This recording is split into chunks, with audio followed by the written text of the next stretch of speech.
किसी ने बड़ी अच्छी बात कही है कि हमारे आसपास कुछ ऐसे लोग होते हैं जो अपनी परेशानी से कम और दूसरों की खुशी से ज़्यादा परेशान रहते हैं। राधे राधे सभी को। मैं संदीप कौशिक एक छोटी सी कहानी लेकर के। ये कहानी एक राजा की है। एक राजा जो नित्य प्रतिदिन 100 लोगों को खीर खिलाया करता था। जो ज़रूरतमंद लोग होते हैं, जो गरीब लोग होते थे, उनकी मदद किया करता था, उनको नित्य प्रतिदिन भोजन कराया करता था, कम से कम 100 लोगों को। एक दिन उस राजा की खीर में कुछ गड़बड़ हो गई। हुआ ये कि जो हलवाई था वो उस खीर के बर्तन को ढकना भूल गया और उस रसोई में उस दिन एक सर्प आ गया और उस सर्प ने उस खीर के बर्तन में अपना विष यानी जहर छोड़ दिया। तो जिन 100 लोगों को नित्य प्रतिदिन की भांति, रोज की भांति उस खीर को ले जा करके खिलाया गया, उन सब की मृत्यु हो गई, वो सब मर गए। अब इतना बड़ा पाप राजा लेकर के राजा बड़ा चिंतित रहने लगा, परेशान रहने लगा। ये बात अंदर ही अंदर राजा को परेशान कर रही थी। तो राजा ने फैसला लिया कि अब मैं राजपाट सब कुछ त्याग दूंगा, अब मैं घर में नहीं रहूँगा। राजपाट त्याग करके अपना किसी को उत्तराधिकारी बना करके वन में चला जाऊँगा और जंगल में जा करके भगवान से प्रार्थना करूँगा कि हे प्रभु, मैं पश्चाताप करना चाहता हूँ, मुझे क्षमा करना, मुझे माफ़ करना। ऐसा ही हुआ। दूसरा दिन जब सुबह हुआ तो उसने राजपाट त्याग करके और जंगल की तरफ चल दिया। तो चलते चलते चलते चलते शाम जब होने को आई तो रास्ते में एक गांव पड़ा।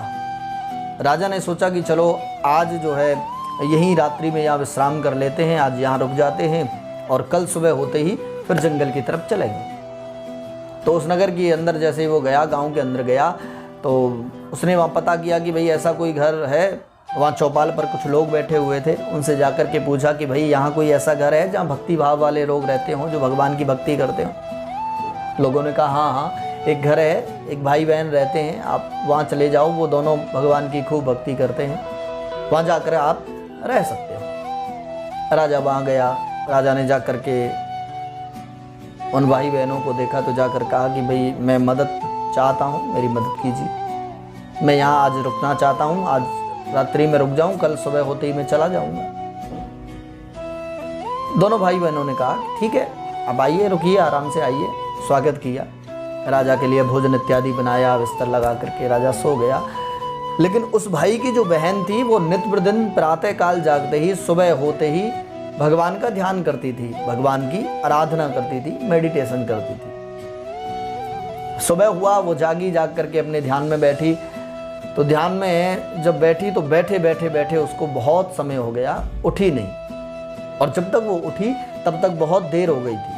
उसका जो भाई था वो चिढ़ने लगा, चिल्लाने लगा, गुस्सा करने लगा, अरे दीदी आपने ये क्या कर दिया? अरे आपको पता है हमारे घर मेहमान आए हुए हैं, अरे उनके लिए भोजन बनाना था, उनके लिए नाश्ता कराना था, उन्हें जाना भी होगा, और आज आप ध्यान में बैठी रही, इतनी लेट उठी हो। बहन अपने भाई को समझाने लगी, अरे क्या बताऊं तुम्हें, आज एक ऐसी समस्या पैदा हो गई। जब मैं ध्यान में बैठी तो ध्यान में बैठ कर के मैंने देखा कि ऊपर वाले की, ईश्वर की सभा लगी हुई थी और उस सभा में एक ऐसा वाकया हुआ कि वहां पर कोई फैसला नहीं कर पा रहा था, ईश्वर फैसला नहीं कर पा रहे थे कि यह पाप किसको दिया जाए। भाई ने पूछा, अरे कौन सा पाप, कौन सा फैसला, कौन सी समस्या, मुझे बताओ। तो बहन ने कहा कि वहां पर एक समस्या आई थी कि एक राजा था जो नित्य प्रतिदिन 100 लोगों को भोजन कराया करता था। लेकिन एक दिन क्या हुआ कि उस राजा ने गलती से भी जहर मिली हुई, जहरीली जो खीर थी वो लोगों को खिला दी, उससे लोग मर गए। अब ये फैसला नहीं हो पा रहा था कि इसका पाप किसको दिया जाए, राजा को। लेकिन राजा ने तो ये जानबूझकर नहीं किया, वो तो अनजाने में हुआ है। तो क्या उस सर्प को जिसने उस बर्तन में विष डाला है, या फिर उस हलवाई को जिसने वो बर्तन खुला छोड़ दिया है? राजा पीछे से जैसे ही सुना तो राजा को लगा कि ये तो मेरा वाकया चल रहा है, ये तो मेरा मैटर है। राजा ने कहा अच्छा फिर क्या हुआ, आगे हुआ कोई फैसला? तो लड़की ने कहा नहीं, फैसला तो आज तो नहीं हुआ, उसके लिए तो वेट करना पड़ेगा, कल तक रुकना पड़ेगा। राजा ने मनी मन में सोचा, अरे ये क्या, एक दिन और रुकना पड़ेगा। कोई बात नहीं, लेकिन ये तो जानना ही पड़ेगा कि ये पाप किसको लगा है। राजा ने कहा कि एक दिन मैं और रुक सकता हूं, कल सुबह होते ही मैं चला जाऊंगा। लड़की ने कहा ठीक है, भाई ने भी कहा ठीक है, रुकिए आराम से, कोई बात नहीं। राजा वहां रुक गया। अब दिन भर गांव में चर्चा चलती रही कि देखो कल जो मुसाफिर आया था, जो बड़ी बड़ी बातें कर रहा था कि अरे भाई किसी कोई भक्ति भाव वाला घर है, मैं वहां रुकना चाहता हूं। मुझे तो लग रहा था, हमें तो लग रहा था कि वो ढोंग कर रहा था।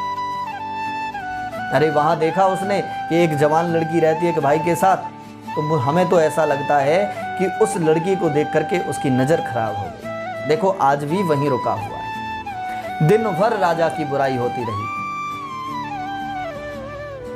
रात्रि हुई, सुबह हुआ, सुबह होते ही वह लड़की फिर मेडिटेशन ध्यान करने लगी, आराधना करने लगी ईश्वर की। और आराधना से, ध्यान से, मेडिटेशन से जैसे ही खड़ी हुई तो राजा ने फटाफट से पूछा, अरे क्या फैसला हुआ, जरा बताओ ना।